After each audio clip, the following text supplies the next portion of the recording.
टूटे हुए सपने की सुने कौन सिसकी, टूटे हुए सपने की सुने कौन सिसकी, अंतर को चीर व्यथा पलकों पर ठिठकी, हार नहीं मानूंगा रार नहीं ठानूंगा, काल के कपाल पर लिखता मिटाता हूँ, गीत नया गाता हूँ, गीत नया।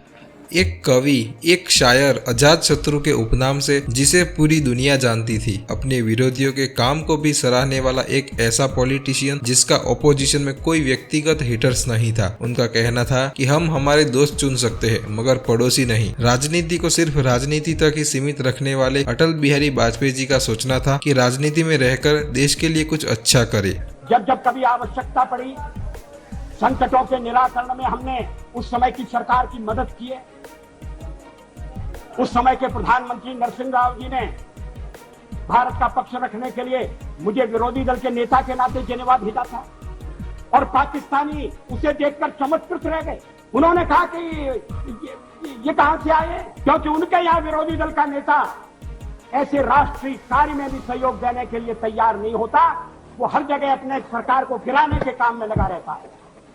ये हमारी परंपरा नहीं है, ये हमारी प्रकृति नहीं है और मैं चाहता हूं ये परंपरा बनी रहे, ये प्रकृति बनी रहे। सत्ता का खेल तो चलेगा, सरकारें आएंगी जाएंगी, पार्टियां बनेगी बिगड़ेंगी, मगर ये देश रहना चाहिए, इस देश का लोकतंत्र अमर रहना चाहिए। अटल बिहारी वाजपेयी जी के जीवन आधारित एक मूवी हाल ही में रिलीज होने जा रही है, तो आपको अटल जी से जुड़े कुछ तथ्य और उनके जीवन के बारे में कुछ बातें बताना चाहूंगा। अटल बिहारी वाजपेयी का जन्म 25 दिसंबर 1924 को मध्य प्रदेश के ग्वालियर में एक ब्राह्मण परिवार में हुआ था। उनके पिता कृष्ण बिहारी वाजपेयी और माता कृष्णा देवी थी। उनके पिता अपने गृहनगर में एक स्कूल के शिक्षक थे। वाजपेयी ने अपनी स्कूली शिक्षा ग्वालियर के सरस्वती शिशु मंदिर में की और 1934 में उनके पिता के हेडमास्टर के रूप में शामिल होने के बाद उन्हें उज्जैन जिले के बारनगर में एंग्लो वर्नाक्युलर मिडिल स्कूल में भर्ती कराया गया था। बाद में उन्होंने ग्वालियर के विक्टोरिया कॉलेज और आगरा विश्वविद्यालय, जो कि अब Maharani Laxmibai government college of excellence के नाम से जाना जाता है, वहां दाखिला लिया था, जहां उन्होंने हिंदी, अंग्रेजी और संस्कृत में कला स्नातक के साथ स्नातक की डिग्री प्राप्त की। उन्होंने डीएवी कॉलेज कानपुर और आगरा विश्वविद्यालय से राजनीति विज्ञान में अपना पोस्ट ग्रेजुएशन कंप्लीट किया था। उनके राजनीतिक जीवन की सफर ग्वालियर में आर्य समाज आंदोलन की युवा शाखा आर्य कुमार सभा से शुरू हुई थी। वाजपेयी बाबा साहेब आप्टे से प्रभावित होकर 1939 में एक स्वयंसेवक के रूप में राष्ट्रीय स्वयंसेवक संघ यानी आरएसएस में शामिल हुए, जिसके वो 1944 में महासचिव बने। 1942 तक 16 साल की उम्र में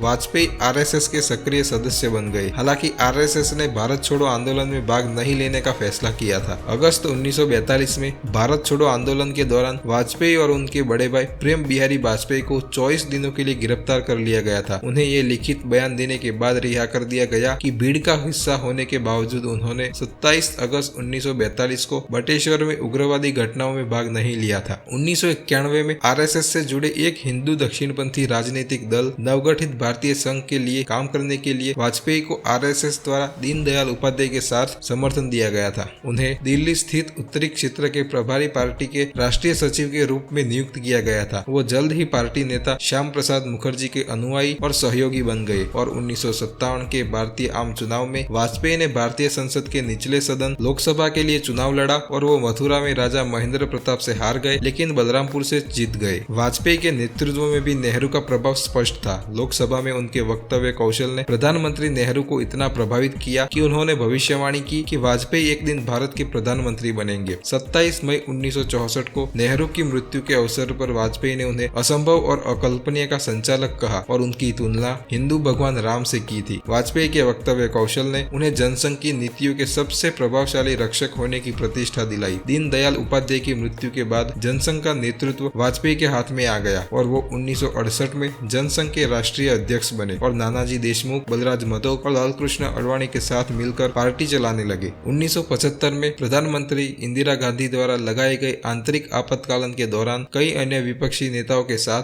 वाजपेयी को भी गिरफ्तार किया गया था। शुरुआत में बेंगलोर में नजरबंद रहने के बाद वाजपेयी ने खराब स्वास्थ्य के आधार पर कारावास की अपील की और उन्हें अस्पताल ले जाया गया। दिल्ली में दिसंबर 1974 में वाजपेयी ने एबीवीपी के छात्र कार्यकर्ताओं को हिंसा और अव्यवस्था के लिए इंदिरा गांधी से बिना शर्त माफी मांगने का आदेश दिया। एबीवीपी के छात्र नेताओं ने उनके आदेश को मानने से इनकार कर दिया। बीजेएस सहित पार्टियों का एक गठबंधन जनता पार्टी बनाने के लिए एक साथ आया, जिसने 1977 के आम चुनाव में जीत हासिल की। गठबंधन के चुने हुए नेता मोरारजी देसाई प्रधानमंत्री बने और वाजपेयी ने देसाई के मंत्रिमंडल में विदेश मंत्री के रूप में कार्य किया। विदेश मंत्री के रूप में वाजपेयी ने 1977 में संयुक्त राष्ट्र महासभा में हिंदी में भाषण देने वाले पहले व्यक्ति बने। 1979 में देसाई और वाजपेयी ने इस्तीफा दे दिया, जिससे जनता पार्टी का पतन हो गया और भारतीय जनता संघ के पूर्व सदस्यों ने मिलकर 1980 में भारतीय जनता पार्टी यानी भाजपा का गठन किया, जिसके पहले अध्यक्ष वाजपेयी थे। 1984 के आम चुनाव प्रधानमंत्री इंदिरा गांधी की उनके सिख अंगरक्षकों द्वारा हत्या के मद्देनजर हुए थे। हालांकि उन्होंने 1977 और 1980 का चुनाव नई दिल्ली से जीता था, लेकिन चुनाव के लिए वाजपेयी अपने गृहनगर ग्वालियर चले गए। विद्या राजदान को शुरू में कांग्रेस का उम्मीदवार माना जा रहा था। इसके बजाय नामांकन दाखिल करने के आखिरी दिन ग्वालियर राजघराने के वंशज माधवराय सिंधिया को लाया गया और वाजपेयी केवल 29% वोट हासिल करके सिंधिया से हार गए। 1986 में लालकृष्ण आडवाणी ने भाजपा के अध्यक्ष का पद संभाला। उनके नेतृत्व में भाजपा कट्टर हिंदू राष्ट्रवाद की नीति पर लौट आई और ये राम जन्मभूमि मंदिर आंदोलन की राजनीतिक आवाज बन गया, जिसने अयोध्या में हिंदू देवता राम को समर्पित एक मंदिर बनाने की मांग की। मंदिर उस स्थान पर बनाया जाएगा जिसे राम का जन्म स्थान माना जाता है। यह रणनीति भाजपा के लिए लाभदायक रही। 1989 के आम चुनाव में इसने लोकसभा में 86 सीटें जीती, जिससे वीपी सिंह की सरकार को इसका समर्थन महत्वपूर्ण हो गया। अटल बिहारी वाजपेयी ने टोटल 3 बार प्रधानमंत्री का कार्यकाल संभाला था। हम तीनों कार्यकाल को डिटेल में जानते हैं।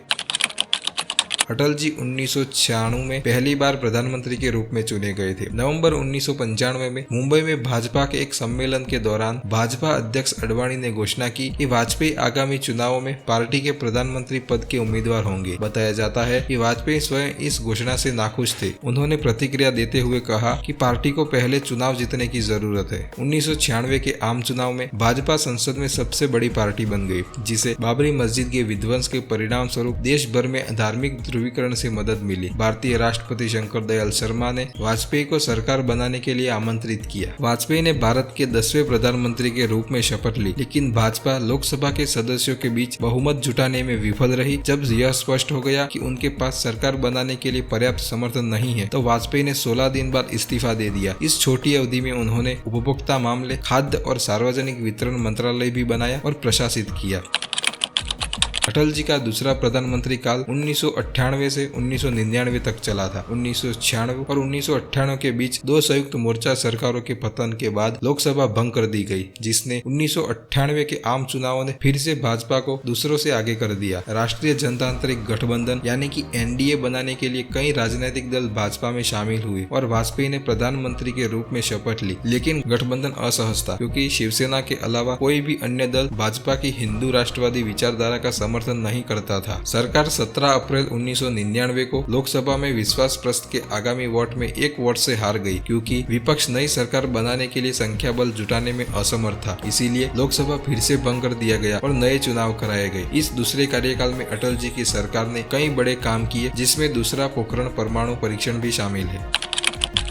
मई 1998 में भारत ने राजस्थान के पोखरण के रेगिस्तान में 5 भूमिगत परमाणु परीक्षण किए। 1974 में अपने पहले परमाणु परीक्षण स्माइलिंग बुद्धा के 24 साल और 2 सप्ताह बाद पाकिस्तान ने अपने स्वयं के परमाणु परीक्षणों का जवाब दिया, जिससे यह घोषित परमाणु वाला सबसे नया देश बन गया। जबकि फ्रांस जैसे कुछ देशों ने भारत के रक्षात्मक परमाणु ऊर्जा के अधिकार का समर्थन किया और संयुक्त राज्य अमेरिका, कनाडा, जापान, ब्रिटेन और यूरोपियन संघ सहित अन्य देशों ने भारत सूचना संसाधनों और प्रौद्योगिकी पर प्रतिबंध लगा दिया, क्योंकि वो नहीं चाहते थे कि भारत ये करे। तीव्र अंतर्राष्ट्रीय आलोचना और विदेशी निवेश और व्यापार में लगातार गिरावट के बावजूद परमाणु परीक्षण घरेलू स्तर पर लोकप्रिय थे। वास्तव में लगाए गए अंतर्राष्ट्रीय प्रतिबंध भारत को अपनी परमाणु क्षमता को हथियार बनाने से रोकने में विफल रहे और भारत और पाकिस्तान के खिलाफ अमेरिकी प्रतिबंध अंततः हटा लिए गए। उनकी दूसरी टर्म में एक और बड़ा काम हुआ था और वो था लाहौर शिखर सम्मेलन। 1998 के अंत और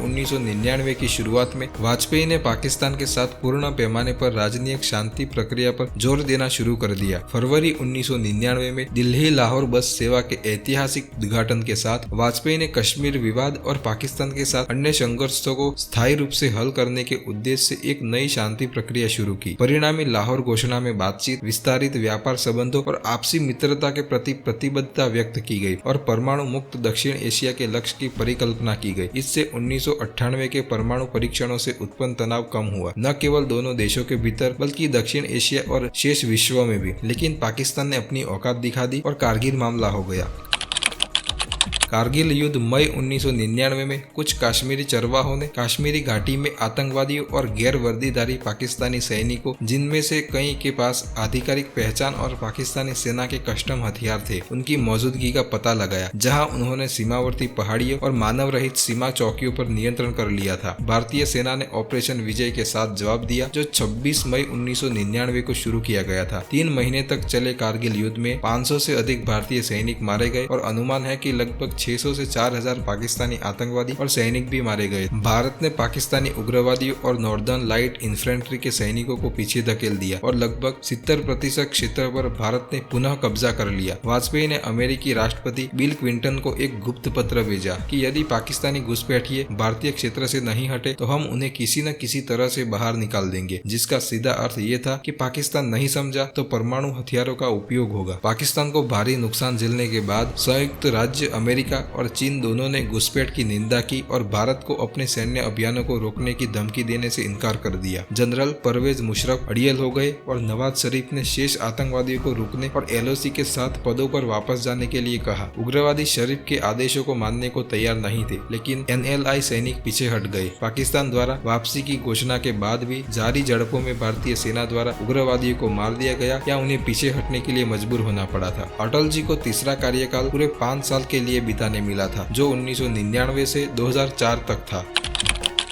1999 के आम चुनाव कारगिल ऑपरेशन के बाद हुए थे। भाजपा के नेतृत्व वाले NDA ने लोकसभा की 543 सीटों में से 330 सीटें जीतकर आरामदायक और स्थिर बहुमत हासिल किया और 13 अक्टूबर 1999 को वाजपेयी ने तीसरी बार भारत के प्रधानमंत्री के रूप में शपथ ली। और इसके बाद 1999 में एक राष्ट्रीय संकट उभरा, जब काठमांडू से नई दिल्ली जा रही इंडियन एयरलाइंस की फ्लाइट IC 814 को 5 आतंकवादियों ने हाईजैक कर लिया और तालिबान शासित अफगानिस्तान में ले गए। हाईजैकर्स ने मसूद अजहर जैसे कुछ आतंकवादियों को जेल से रिहा करने सहित कई मांगे की। दबाव में सरकार को लास्ट में झुकना पड़ा और इस समय के विदेश मंत्री जसवंत सिंह आतंकवादियों के साथ अफगानिस्तान गए और उन्हें पैसेंजर के बदले में दे दिए गए। मार्च 2000 में संयुक्त राज्य अमेरिका के राष्ट्रपति बिल क्लिंटन ने भारत की राजकीय यात्रा की और 1978 में राष्ट्रपति जिमी कार्टर की यात्रा के बाद 22 वर्षों में ये किसी अमेरिकी राष्ट्रपति की भारत की पहली राजकीय यात्रा थी। घरेलू स्तर पर भाजपा के नेतृत्व वाली सरकार RSS से प्रभावित थी, लेकिन गठबंधन के समर्थन पर निर्भरता के कारण भाजपा के लिए अयोध्या में राम जन्मभूमि मंदिर के निर्माण, अनुच्छेद 370 को निरस्त करने जैसी चीजों को आगे बढ़ाना असंभव था, जिसने विशेष दर्जा दिया था। 17 जनवरी 2000 को RSS और कुछ भाजपा कट्टरपंथियों द्वारा वाजपेयी के शासन पर असंतोष के कारण भाजपा के पूर्ववर्ती जनसंघ को फिर से शुरू करने की धमकी देने की खबरें आई। जनसंघ के पूर्व अध्यक्ष बलराज मधोक ने तत्कालीन RSS प्रमुख राजेंद्र सिंह को समर्थन के लिए पत्र लिखा। हालांकि भाजपा पर आधिकारिक राज्य शिक्षा पाठ्यक्रम और तंत्र का भगवाकरण करने का आरोप लगाया गया था। भगवा RSS के राष्ट्रीय ध्वज का रंग और हिंदू राष्ट्रवाद आंदोलन का प्रतीक है। गृह मंत्री लालकृष्ण आडवाणी और मानव संसाधन विकास मंत्री मुरली मनोहर जोशी को 1992 के बाबरी मस्जिद विध्वंस मामले में कार्यकर्ताओं की भीड़ को उकसाने के लिए दोषी ठहराया गया था। मस्जिद विध्वंस से एक दिन पहले अपने विवादास्पद भाषण के कारण वाजपेयी स्वयं सार्वजनिक जांच के घेरे में आ गए थे। मार्च 2001 में तेहलका समूह ने ऑपरेशन वेस्ट एंड नाम से एक स्टिंग ऑपरेशन वीडियो जारी किया। भाजपा अध्यक्ष बंगारू लक्ष्मण वरिष्ठ सेना अधिकारियों और NDA सदस्यों, एजेंटों और व्यापारियों के रूप में पत्रकारों में कारगिल में मारे गए सैनिकों के लिए ताबूतों की खराब आपूर्ति से जुड़े बराक मिसाइल घोटाले और एक जांच आयोग की निष्कर्षों के बाद की सरकार कारगिल आक्रमण को रोक सकती थी। रक्षा मंत्री जॉर्ज फर्नांडिस को इस्तीफा देने के लिए मजबूर होना पड़ा और वाजपेयी ने पाकिस्तान के साथ बातचीत शुरू की और पाकिस्तानी राष्ट्रपति परवेज मुशर्रफ को संयुक्त शिखर सम्मेलन के लिए आगरा आमंत्रित किया। राष्ट्रपति मुशर्रफ को भारत में कारगिल युद्ध का प्रमुख सूत्रधार माना जाता था। उन्हें पाकिस्तान के राष्ट्रपति के रूप में स्वीकार करके वाजपेयी ने कारगिल युद्ध को पीछे छोड़कर आगे बढ़ने का फैसला किया। लेकिन 3 दिनों की बहुत धूमधाम के बाद, जिसमें मुशर्रफ का दिल्ली में अपने जन्म स्थान का दौरा भी शामिल था, शिखर सम्मेलन कोई सफलता हासिल करने में विफल रहा, क्योंकि राष्ट्रपति मुशर्रफ ने कश्मीर के मुद्दे को छोड़ने से इनकार कर दिया था। वाजपेयी जी के तीसरे कार्यकाल में कुछ बड़े हादसे भी हुए थे, जिसमें 2001 में संसद पर हुआ हमला भी एक था। 13 दिसंबर 2001 को फर्जी आईडी वाले नकाबपोश हथियारबंद लोगों का एक समूह ने दिल्ली में संसद भवन पर धावा बोल दिया। आतंकवादी कई सुरक्षा गार्डों को मारने में कामयाब रहे, लेकिन इमारत को तुरंत बंद कर दिया गया और सुरक्षा बलों ने उन लोगों को घेर लिया और मार डाला, जो बाद में पाकिस्तान के नागरिक साबित हुए। साल 2002 में अटल जी की सरकार में गुजरात में भारी दंगे हुए थे, जो देश और पूरे गुजरात में कौमी हुल्लड़ करने में सफल रहे थे। फरवरी 2002 में अयोध्या से गुजरात लौट रहे हिंदू तीर्थ यात्रियों से भरी एक ट्रेन गोधरा शहर में रुकी। हिंदू कार्यकर्ताओं और मुस्लिम निवासियों के बीच किसी बात पे हाथापाई हुई और ट्रेन में आग लगा दी गई, जिससे 59 लोगों की मौत हो गई। पीड़ितों के जले हुए शव को अहमदाबाद शहर में सार्वजनिक रूप से प्रदर्शित किया गया और विश्व हिंदू परिषद ने गुजरात में राज्यव्यापी हड़ताल का आह्वान किया। इन निर्णयों ने मुस्लिम विरोधी भावनाओं को भड़काया और मौतों के लिए मुसलमानों के दोषी ठहराते हुए उग्र हिंदू और मुस्लिम भीड़ ने हजारों मुस्लिम और हिंदू पुरुषों और महिलाओं की हत्या कर दी। यह हिंसा 2 महीने से अधिक समय तक चली और 1000 से अधिक लोग मारे गए। गुजरात में भाजपा सरकार का शासन था और नरेंद्र मोदी मुख्यमंत्री थे। स्थिति से ठीक से नहीं निपटने के लिए राज्य सरकार की आलोचना की गई। वाजपेयी ने गोधरा और सबसे हिंसक दंगों के स्थल अहमदाबाद का दौरा किया। उन्होंने पीड़ितों के लिए वित्तीय सहायता की घोषणा की और हिंसा को समाप्त करने का आग्रह किया। वाजपेयी सरकार ने अपने कार्यकाल में कई घरेलू, आर्थिक और ढांचागत सुधार पेश किए, जिनमें निजी क्षेत्र और विदेशी निवेश को प्रोत्साहित करना, सरकारी बर्बादी को कम करना, अनुसंधान और विकास को प्रोत्साहित करना और कुछ सरकारी स्वामित्व वाले निगमों का निजीकरण शामिल था। इसके अलावा वाजपेयी की परियोजनाओं में राष्ट्रीय राजमार्ग विकास परियोजना और प्रधानमंत्री ग्राम सड़क योजना शामिल थी। 2001 में वाजपेयी सरकार ने सर्व शिक्षा अभियान शुरू किया, जिसका उद्देश्य प्राथमिक और माध्यमिक विद्यालयों में शिक्षा की गुणवत्ता में सुधार करना था। 2004 के आम चुनाव के बाद एनडीए को सत्ता बरकरार रखने की व्यापक उम्मीद थी। इसने आर्थिक विकास और पाकिस्तान के साथ वाजपेयी की शांति पहल का लाभ उठाने की उम्मीद में 23 समय से 6 महीने पहले चुनावों की घोषणा की। हालांकि भाजपा 543 सीटों वाली संसद में केवल 138 सीटें ही जीत सकी और कई प्रमुख कैबिनेट मंत्री हार गए। एनडीए गठबंधन ने 185 सीटें जीती और सोनिया गांधी के नेतृत्व में भारतीय राष्ट्रीय कांग्रेस चुनाव में 145 सीटें जीतकर सबसे बड़ी पार्टी बनकर उभरी। कांग्रेस और उसके सहयोगियों ने, जिसमें कई छोटे दल भी शामिल थे, संयुक्त प्रगतिशील गठबंधन का गठन किया, जिसके पास संसद में 220 सीटें थी। वाजपेयी ने प्रधानमंत्री पद से इस्तीफा दे दिया और यूपीए ने कम्युनिस्ट पार्टियों के बाहरी समर्थन से अगली सरकार बनाई और मनमोहन सिंह प्रधानमंत्री बने। दिसंबर 2005 में वाजपेयी ने सक्रिय राजनीति से संन्यास लेने की घोषणा करते हुए कहा कि वह अगला आम चुनाव नहीं लड़ेंगे। मुंबई के शिवाजी पार्क में भाजपा की रजत जयंती रैली में एक प्रसिद्ध बयान में वाजपेयी ने घोषणा की कि अब से लाल कृष्ण आडवाणी और प्रमोद महाजन भाजपा के राम लक्ष्मण होंगे। अपने खराब स्वास्थ्य के कारण 2009 के आम चुनाव के अभियान में भाग लेने से असमर्थ होने पर उन्होंने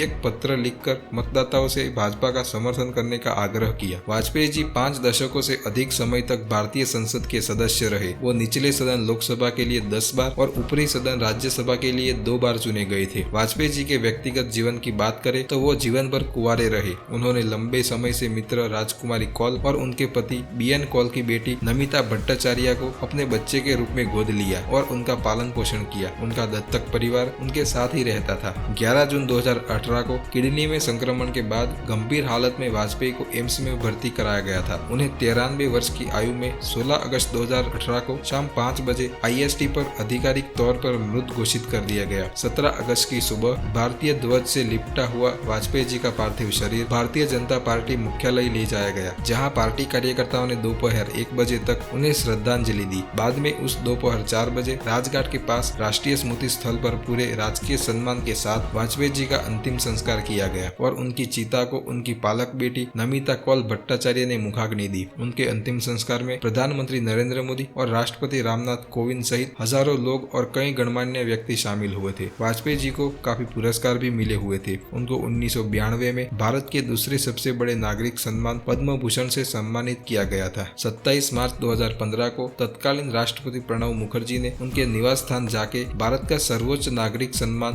भारत रत्न से उन्हें सम्मानित किया था। वाजपेयी जी को 7 जून 2015 को विदेशी गणमान्य व्यक्तियों को दिया जाने वाला बांग्लादेश का दूसरा सबसे बड़ा सम्मान बांग्लादेश मुक्ति संग्राम भी मिला था। अटल जी के नाम से उनकी कुछ मूर्तियां भी बनाई गई है, जिसमें लेह मनाली राजमार्ग पर हिमाचल प्रदेश के रोहतांग में दुनिया की सबसे लंबी सुरंग अटल सुरंग का नाम अटल बिहारी वाजपेयी के नाम पर रखा गया था। मांडोवी नदी पर भारत का तीसरा सबसे लंबा केबल आधारित पुल अटल सेतु का नाम उनकी स्मृति में रखा गया है। इसके अलावा छत्तीसगढ़ सरकार ने नया रायपुर का नाम बदलकर अटल नगर कर दिया। इसके अलावा नरेंद्र मोदी जी के प्रशासन ने 2014 में घोषणा की कि वाजपेयी के जन्मदिन 25 दिसंबर को सुशासन दिवस के रूप में मनाया जाएगा और तब से वो गुड गवर्नेंस डे के नाम से सेलिब्रेट किया जाता है। तो आपको माननीय श्री अटल बिहारी वाजपेयी जी की लाइफ जर्नी की ये वीडियो कैसी लगी कमेंट करके जरूर बताना। जय हिंद, जय भारत।